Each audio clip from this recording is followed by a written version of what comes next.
Jadi pada saat terjadi tekanan seperti ini, untuk bagian yang barat ini tidak melintasi seal Kang Bro. Nah, bagaimana caranya? Simak terus videonya ya.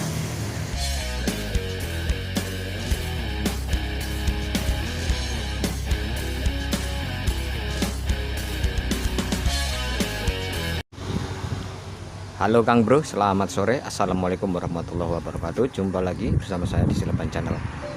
Sore hari ini kedatangan Yamaha Viz R. Nah, untuk Yamaha Viz R ini sedang melakukan perbaikan shockbreaker depan. Untuk shockbreaker sudah saya lepas Kang Bro.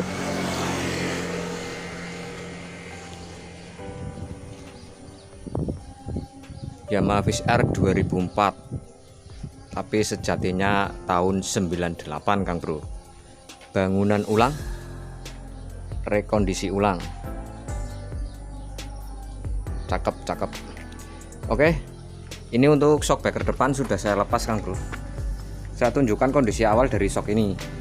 Shock ini untuk kedua sisi dari kedua shock ini mengalami bocor, diakibatkan sealnya bocor.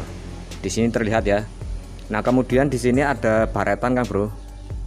Coba Kang Bro perhatikan. Nah, di sini ada baretan. Nah, ini sebenarnya kalau mau diperbaiki secara SOP ini harus melakukan penggantian as shockbreakernya Kang Bro. Karena apapun yang terjadi, jikalau kondisi as yang sudah baret seperti ini mau diganti seal dengan kualitas orsinil sekalipun, dia tidak akan awet Kang Bro. Selama seal baru tersebut nanti akan bersinggungan langsung dengan bagian yang baret ini. Nah, di video kali ini saya akan berbagi tips sederhana kembali Kang Bro, cara mengatasi atau memperbaiki shockbreaker yang sudah bocor dan untuk asnya sudah baret semacam ini. Nah, nanti caranya seperti ini Kang Bro. Untuk bagian as yang baret ini kita ukur ya. Dari titik tertinggi baretan ini kita ukur dengan jarak paling atas dari sealnya ini.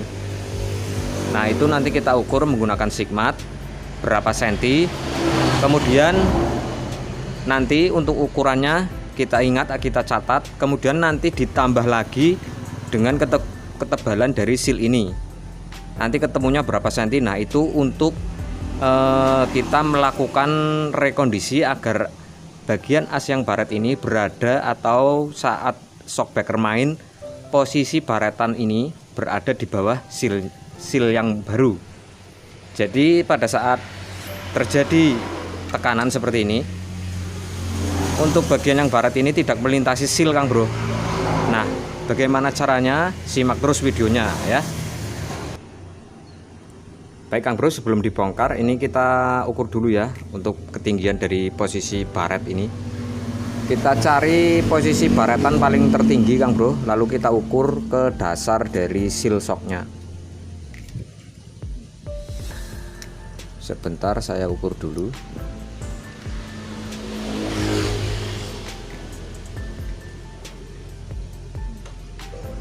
Kurang lebih segini. Ini kita kunci, kita dapat ukuran 26,5. Nah, ketinggian ini nanti kita tambahkan setebal seal yang ada di dalam sini Kang Bro. Kita tambahkan nanti ketebalan sealnya ya. Jadi biar posisi baretan ini saat posisi as shockbreaker main dia tetap berada di bawah seal, sehingga seal tidak tergores oleh luka baretan ini. Kayak gitu ya. Sekarang saya lanjut bongkar. Baik Kang Bro, ini kondisi sudah dibersihkan dan ini akan saya tunjukkan Kang Bro ke kalian untuk cara memperpendek jarak travel atau jarak main as shockbreaker biar nanti bagian yang baret ini tidak melintasi seal yang baru. Maka kita akan menambahkan ganjel di bagian pipa serulingnya ini Kang Bro. Tadi ingat untuk ukuran awal ya, dari posisi baretan sampai ke dasar sealnya bagian atas itu 26,5 mili. Nah, lalu kita tambahkan ketebalan ini Kang Bro, sealnya. Nah ini ketebalan silnya ya. Ketebalan sil itu sekitar 10 mili atau 1 cm. 26,5 ditambah 10 mili sama dengan 36,5. Kita posisikan 36,5 di sini. Kemudian kita usahakan mencari ganjel sepanjang 36,5 mili ya. Kita tambahkan di sini Kang Bro. Sebaiknya saya sarankan kalau misal ada, gunakan per Kang Bro untuk mengganjalnya supaya tidak bunyi jedak, resiko bunyi jedak. Akan tetapi jika tidak ada, kalian bisa menambahkan menggunakan pipa besi ya, sepanjang 36,5. Dan ini kebetulan saya tadinya ingin rencana ingin memotong ini Kang Bro, namun ternyata ini tidak masuk di pipa serulingnya, kurang besar untuk diameter dalamnya, sehingga saya dapat bahan untuk tambah pengganjalnya ini menggunakan pipa seperti ini. Ini pipa bekas kunci busi ya, yang sudah saya kondisikan. Di sini tadi saya belah, kemudian saya las biar posisinya lebih mendekati ukuran dari diameter pipa serulingnya ini. Nah ini kita tambahkan di sini Kang Bro. Saya sarankan sebaiknya kalau ada per yang semacam ini, gunakan per Kang Bro, biar dia lebih meredam. Dikhawatirkan kalau cuma pipa seperti ini nanti kurang nyaman atau akan timbul bunyi ya. Saya sarankan gunakan per juga semacam ini kalau misal ada Kang Bro. Nah kemudian untuk selanjutnya kita pasangkan. Nah, kita posisikan seperti ini nanti ya, pipanya di bagian dasarnya dan per di atas. Nah ini kalau kita tambahkan pengganjal seperti ini, untuk jarak as atau jarak travel main dari shocknya itu akan berkurang nanti Kang Bro ya. Jadi dengan menambahkan ini nanti akan shock breaker itu akan menjadi lebih ceper juga dan pendek. Dan jika posisi penambahan pipa ini lebih dari 2 cm, saya sarankan juga untuk memotong pernya ini Kang Bro. Per ini kan sebaiknya untuk ukuran standar dia hampir sama seperti ini ya, dengan posisi ujung dari pipa asnya. Kalau misal dia terlalu ke atas Kang Bro, karena ini posisinya nanti akan lebih rendah shocknya, jarak travelnya akan lebih pendek, maka ini untuk pernya akan naik ke atas. Nah itu kalau sudah lebih dari 2 cm saya sarankan dipotong Kang Bro. Kenapa? Karena kalau tidak dipotong nanti untuk shock breakernya itu akan terasa keras, pernya terlalu menekan dan shock breaker akan menjadi keras. Kalau lebih dari 2 cm saya sarankan dipotong. Tapi kalau misal pengganjal ini tidak ada 2 cm, itu masih bisa kita pasang untuk per bawaannya atau jangan kita potong seperti itu ya. Nah sekarang kita rakit.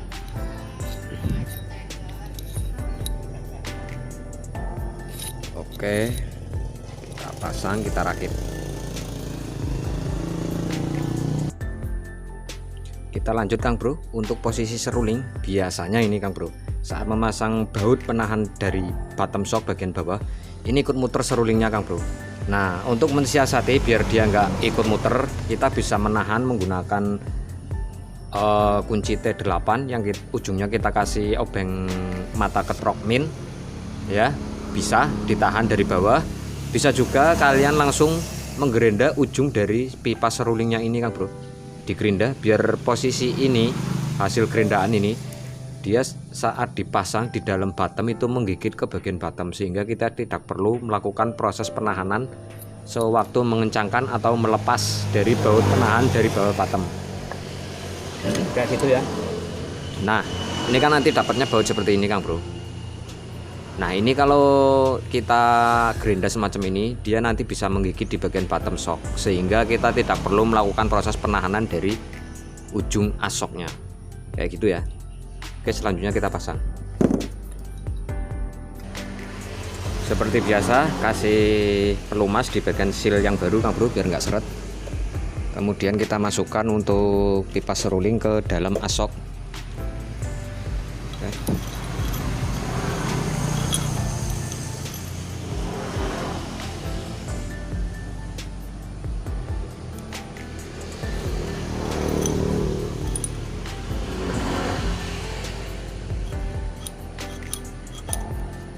Oke, kita masukkan.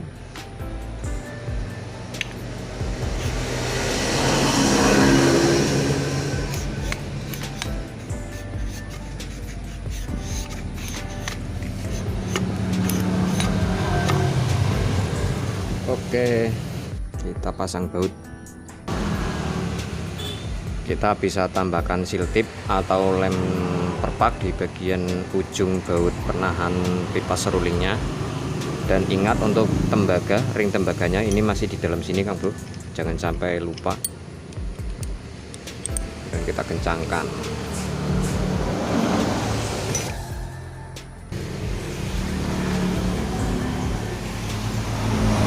Sudah terpasang. Kemudian kita lihat travelnya Kang Bro. Ini bekas main travelnya ya, terlihat dia main sekitar 4 cm Kang Bro. Nah, untuk bagian as yang baret itu berada di bawah posisi seal Kang Bro, jadi masih aman untuk seal yang baru ini ya, tidak cepat bocor, atau ada harapan sealnya itu bisa menjadi lebih awet daripada tadi posisi yang barat mengenai bagian seal. Kalau tidak kita ganjel menggunakan pipa tadi ya, karena melintasi seal, sehingga walaupun diganti berapa kali pun dan menggunakan kualitas ori tetap akan cepat bocor. Nah kayak gini ya hasilnya ya setelah diganjel. Tapi ini shocknya nanti pasti akan jadi lebih keras Kang Bro. Nah kita ukur untuk kondisi pernya. Nah ini saat posisi kita tarik full ke atas, nah dia nongol sepanjang ini. Kalau masih sekitar segini itu bisa kita pasang tanpa kita potong Kang Bro. Namun ini sudah terlalu tinggi, kita harus memotongnya supaya shocknya tidak terlalu keras. Sekarang kita potong terlebih dahulu.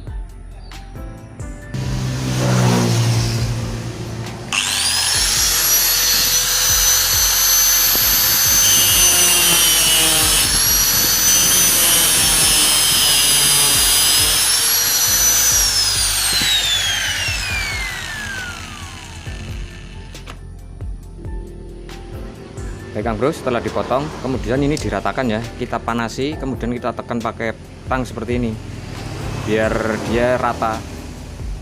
Nanti saat memasang tutupnya itu nggak miring-miring, mengurangi resiko terjadi slack kalau misal miring. Nah ini contoh posisi per bekas dipotong tapi tidak diratakan. Nah seperti ini kan beda sama ini ya kan. Ini saya ratakan, kalau yang ini belum diratakan Kang Bro. Nah ini saat memasang tutup as shocknya biasanya akan terjadi miring-miring, kalau nggak hati-hati bisa terjadi slack kayak gitu. Selanjutnya kita pasang.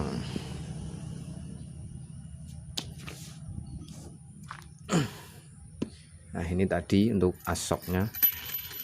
Nah ini posisi sudah naik ke atas full. Nah segini Kang Bro untuk per shocknya nongolnya ya, kurang lebih ukuran standarnya.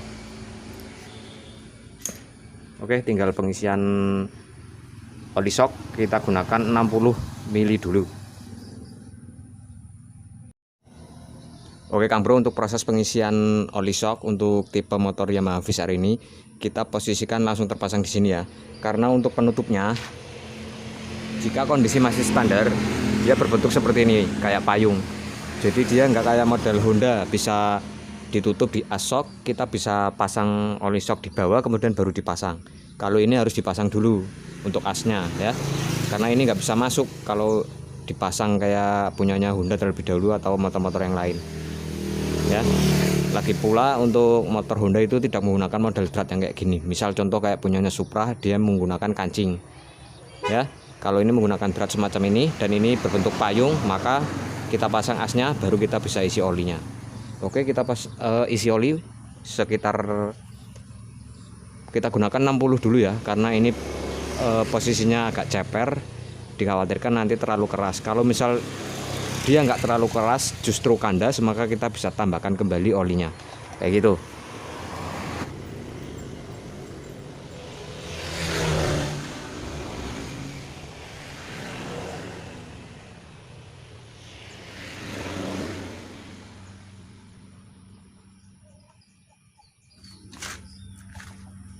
Oke Bro, untuk posisi per kita pasang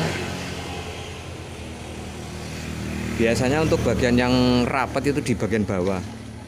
Nah kalau ini di Yamaha saya mau coba dibalik Kang Bro, karena kemarin saya sempat servis untuk motor Yamaha masih bawaan dealer, belum pernah dilepas atau belum pernah diperbaiki, dan saya dapati untuk bagian per yang renggang itu di bagian bawah, terpasang di bagian bawah ya. Ini saya coba akan saya putar, saya taruh di bawah untuk yang renggang. Biasanya untuk yang rapat di bagian bawah. Nah sekarang saya balik seperti ini, sekaligus eksperimen Kang Bro. Oke, kita pasang.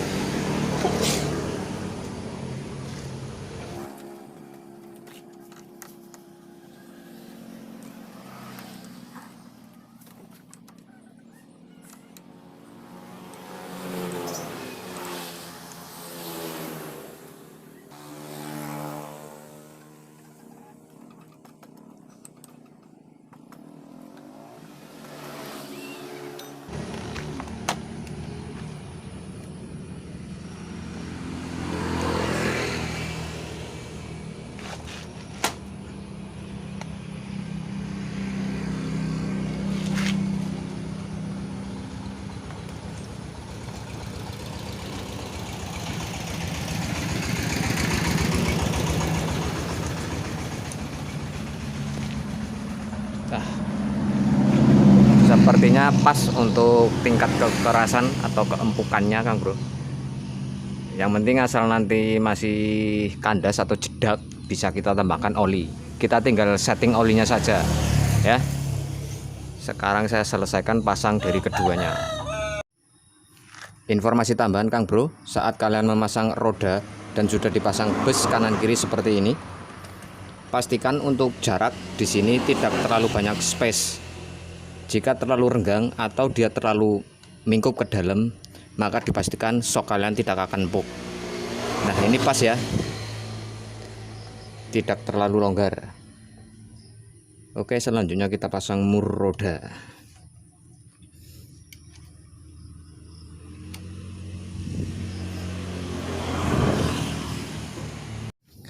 Baik Kang Bro, posisi sudah terpasang semua dan kita akan mencoba ya. Ini posisi belum main Kang Bro, tinggal berapa senti, 4 senti. Sangat pendek sekali Kang Bro, dan dipastikan untuk shock ini pasti akan terasa lebih keras karena jarak travel mainnya itu terlalu pendek.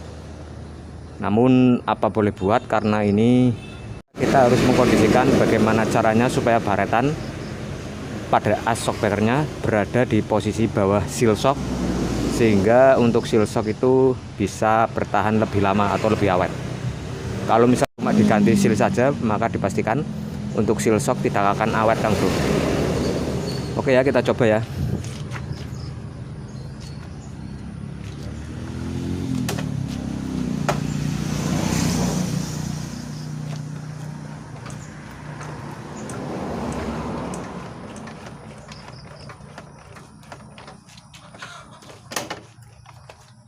Oke, untuk travel main shocknya sangat pendek Kang Bro, dan memang terasa agak keras untuk shocknya.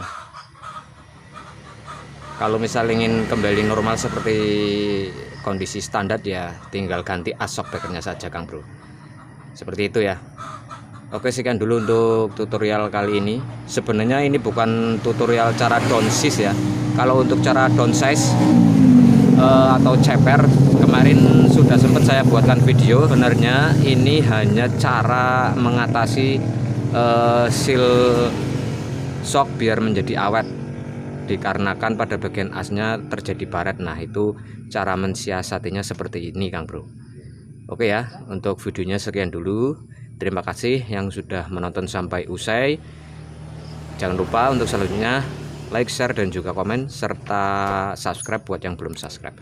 Saya Silaban pamit undur diri. Wassalamualaikum warahmatullahi wabarakatuh. Sampai jumpa di video berikutnya. Salam otomotif.